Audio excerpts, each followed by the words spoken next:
The Doll's House, Part 2, Chapter 3, from The Fairy Doll by Rumer, Godden. It was late autumn. How do dolls know when it's autumn? The same way that you do. They smell the London autumn smells of bonfires, of newly lit chimneys, of fog and leaves soaking in the wet.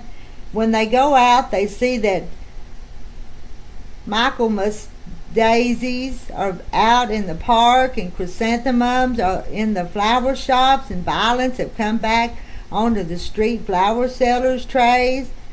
The grown-ups talk of the first winter cold and winter coats and the difficulties of central heating, and the children begin to think of parties and dancing class and even Christmas. It was also, of course, much colder. It was cold in the shoe boxes in the old colder weather. Their cardboard sides were thin and too low to keep out draughts, and Mr. Plantagenet began to suffer. He was a delicate little doll, and he looked quite drawn with cold. Emily was knitting Toddy a cloak in red wool. I do wish she were knitting a muffler or a little waistcoat for Mr. Plantagenet instead, said Toddy. She could go no further than wishing. Dolls cannot tell anything, but often their wishing is as strong as telling. Have you ever felt a doll's wish? I'm afraid Emily did not feel Toddy's. She finished the cloak and tried it on, and Toddy looked very well in it. Mr. Plantagenet remained cold, a little miserable, a little neglected, and draughts in the shoebox. Then it happened, in that very autumn, that Emily and Charlotte's great-aunt died, the very great-aunt who had been the little girl of that great-great-aunt Laura who had owned the doll's house and gathered the shells at the seaside. Her relations and friends found a doll's house in the attic, an old doll's house, on which the cream paint was dirtied and hung with cobwebs, but on which painted ivy could be seen. It had a green front door with a knocker and 6 steps going up to it, exactly as Toddy had described. Fancy this being here, said the friends and relations. What shall we do with it? It could be sold, they said. It is really as good as new. This was not quite true, for it was dusty and thick with dirt. The butler had gone quite to dust. The velvet of the sofa and chairs were rotten and ripped. The shells had come off the pictures in places, and the lace curtains were torn. Still, it would fetch a good price, they said. I don't think it ought to be sold, said one relation, who perhaps had more heart than the others. It was played with by great-aunt, perhaps by her mother. Are there no little girls in the family who might like to play with it now? There were 2 little girls. There were Emily and Charlotte. The letter came at breakfast when the Plantagenet family were on the hearth rug where Charlotte had arranged them, pretending it was a part.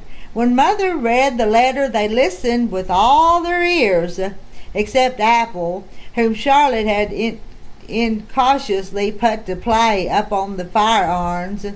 He was sliding dangerously near the dirty coals. Toddy was watching him from the corner of her eye. Can we have it, Mother? Begged Emily and Charlotte.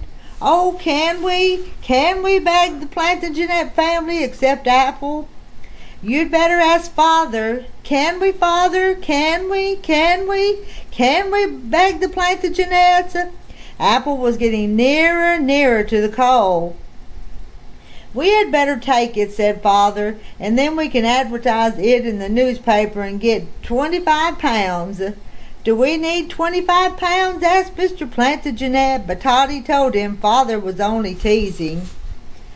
I wish he wasn't only teased, said Mr. Plantagenet. Mr. Plantagenet could never tell when Father was teasing. Ought fathers to tease? He asked wistfully. Perhaps I'm not a proper sort of father. He very much wanted to be a proper sort of everything. A house, said Mr. Plantagenet, forgetting Father. I suppose it is that house, Toddy. I should think it must be, said Toddy in her calming calm wood voice. An old doll's house that belonged to great Aunt Laura. What else could it be? That dream house, said Mr. Plantagenet. You didn't dream it. I told you of it, said Toddy, who was strictly truthful. She could see Mr. Plantagenet was getting into a state. I can't believe it, said Mr. Plantagenet. I can't. Yes, you can, said Toddy, easily. Now Father has said yes, it is going to happen. No more shoeboxes, said Mr. Plantagenet with a catch in his voice. And it has been awfully cold in those shoeboxes sometimes, hasn't it, Toddy? Yes, but that's all over now, said Toddy. At least soon it will be over. Apple? Apple? Take care. That little doll is nearly in the cold, said Father, and he touched Apple with his foot. Charlotte picked him out of the fender just in time, and Bertie will have her bird cage, and Apple will have his cot, and Darner his kennel. And you will be able to wish Emily and Charlotte to shut the front when we have done playing with us, and I am sure they will, said Toddy, and we shall live there happy ever after.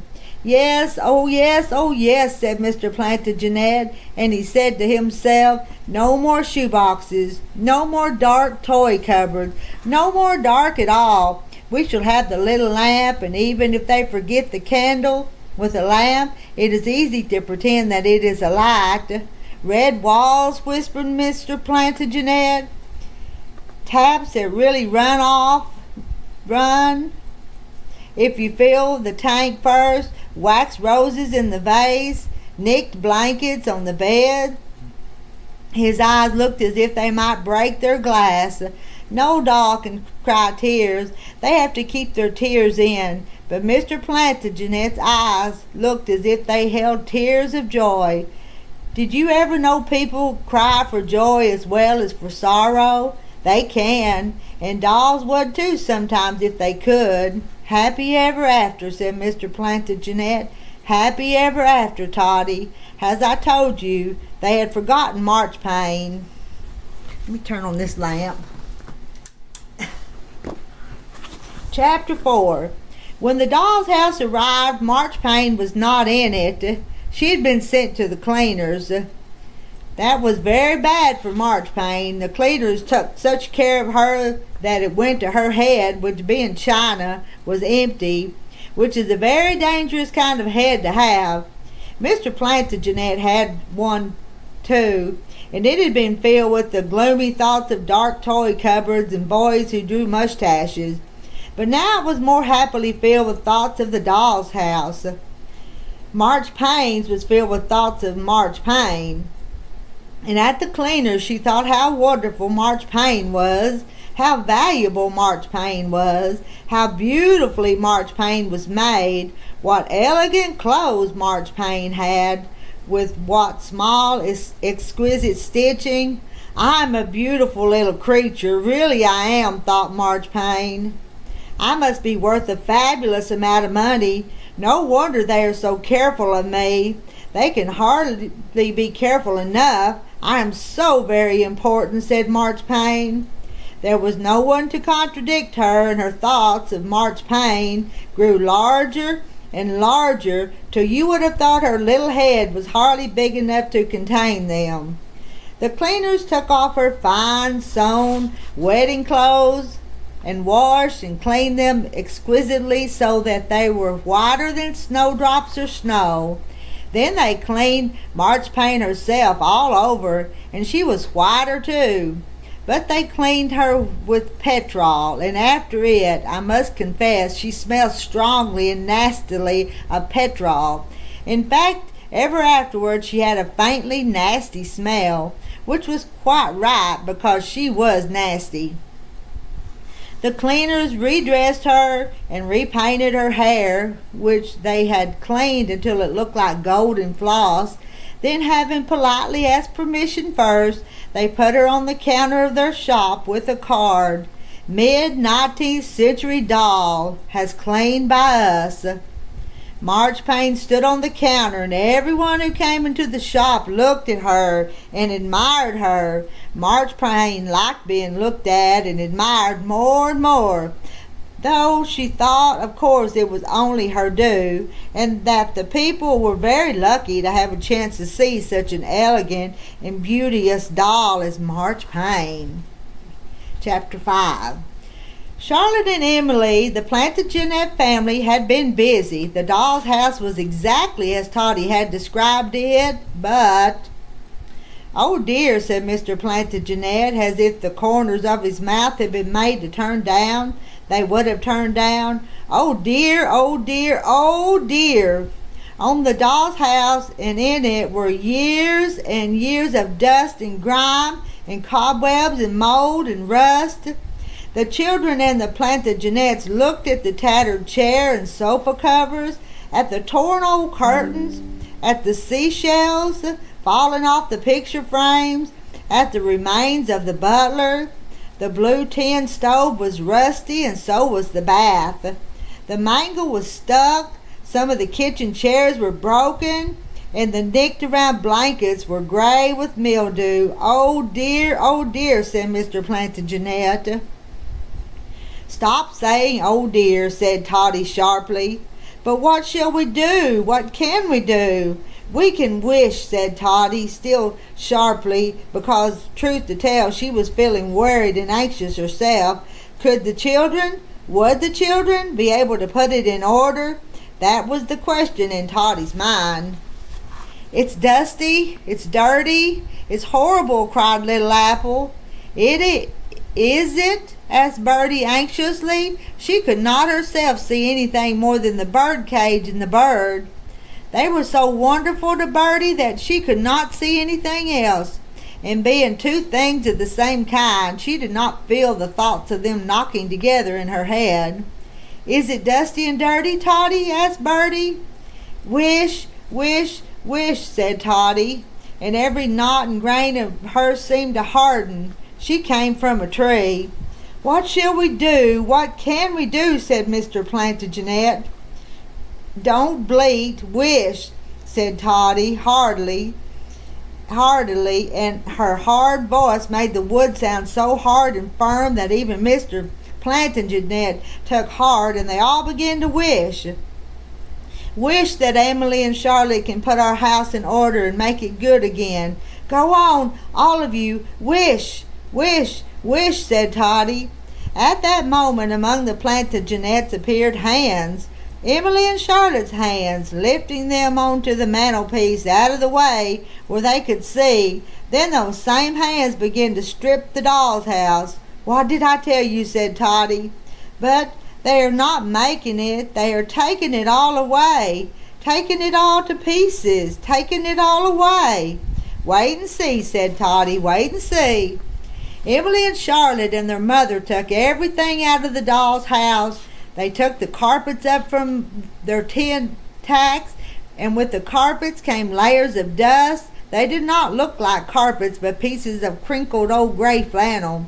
Bertie hid her face in her hands. "I wanted the pink one, and there isn't a pink one," she said. Wait and see, said Toddy. "The carpets are filthy," said Mother. "I will take them to wash and iron." "What did I say?" said Toddy. Meanwhile, Charlotte was brushing down the walls and roof. Emily was brushing out the rooms and stairs. Then Charlotte fetched a pail of water and a cake of soap and her nail brush. "Charlotte, do you think you ought to use that?"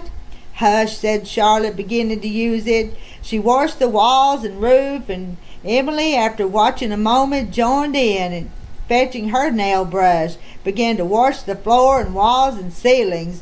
She was a little astonished because she was the one who usually thought of things. It was unusual for Charlotte to be the first. Said Emily, scrubbing hard. Charlotte must like the doll's house very much. The grime was so deep, the dust was so thick that they had to change the water in the pail 3 times.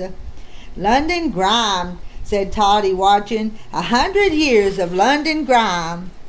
I hope she doesn't miss the front steps, said Mr. Plantagenet, but Charlotte did not miss the front steps. She missed nothing at all. By the time she had finished, she herself was filthy, with the filthy overall and dirt marks on her cheeks. Then she took a dry cloth and dried the walls and roof and steps all over. Then took a duster and polished them. Emily watched again and followed her. Good work, Charlotte, she said. Yes, good work, said Toddy. Good work, cried all the Plantagenets. Why, it begins to look new, said Emily, stepping back from the doll's house. Indeed, it looked much better. The good paint, and paint was good in those days, had come up well, and the wallpapers, from their brushing, had lost their look of grime. Charlotte had knocked down a few more shells from the pictures, but Emily had fetched the glue and glued them on again, which was unusual for Emily because she did not usually do things for Charlotte. She also brushed and dusted the furniture and rubbed the rust off the stove with sandpaper. She pulled the curtains down from the windows, to which they had been fastened with drawing pins, and ripped the covers off the sofa and the chairs. Soon beds, chairs, and windows were left quite bare. Are you still wishing, Toddy? Asked Mr. Plantagenet anxiously. Yes, said Toddy firmly. You see what I mean, don't you? Said Mr. Plantagenet. You must wish about the curtains, said Toddy. You must wish about the couch and chairs. You must wish about the beds. Curtains, chairs, beds, said Mr. Plantagenet.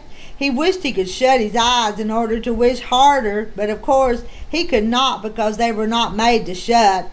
Over and over again, said Toddy, you must never leave off wishing. Beds, chairs, couch, curtains, bed, chairs, couch, curtains, bed, chairs. My cot, my own little cot, wished Apple. My bird broom feather. Bertie still did not know what to think of first. Beds, couch, curtains, chairs. The door opened and the children's mother came in. Could she have washed those carpets already? Asked Mr. Plantagenet suspiciously. She answered him herself. I have washed the carpets, said Mother. They have come up beautifully. Now I have brought the scrap bag, and we shall need new mattresses and pillows and sheets and blankets for the beds.